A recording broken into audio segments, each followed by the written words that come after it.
የሚያዝረከረከብኝ በግብ ወይኔ ተበላው። ካኔሎ አልቫሬዝ እና ማይክ ታይሰን ቦክስ ቢጋጠሙ ማን የሚያሸንፍ ይመስልሻል?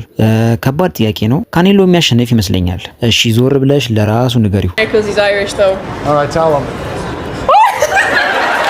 ስለ ማይክ ታይሰን ምን ታስባለህ? ስለሱ የማስበው ጭንቅላቱ ድብደባ ስለበዛበት እብድ የሆነ ይመስለኛል። ነገር ስራ ሁሉ ነው የሚያስቀኝ። ይቺ ቁራጭ የምታክል ሰውዬ ልጉረሳት እንዲወጥቼ እና ምልህ እብድ ቢሆንም ያዝናናኛል። ነገር ስራውን ሳይ ምናምን ያዝናናኛል። ማይክ እስቲ እብድነክ እያለ ነው። እውነትም እብድነክ እንዴ?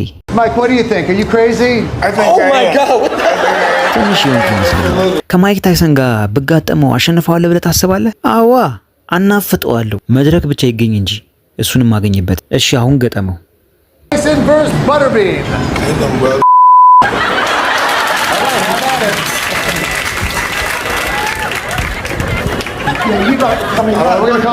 ስለ ማይክ ታይሰን የፊት ንቅሳት ምን ትላለህ? አረ እንዲያውም ፊቱ የማይገፋ አስቀያሚ ግንብ ፊት ነገር ነው። ሲነቀስ ደግሞ አስበው እግር ነው የመሰለው። ይሆናል አይደለ? ታቶ ራሱ የሆነ ሰው በጥፊ መጥቶት አሻራው ነው የቀረው ነው የሚመስለው። ታይሰንን የፊት ለፊት የማግኘት እድል ቢገጥም ግን አሁን የተናገርከው ንግግር እሱ ፊትና አዋ ምን ያስፈራኛል? ሐሳቤን የመግለጽ መብት አለኝ።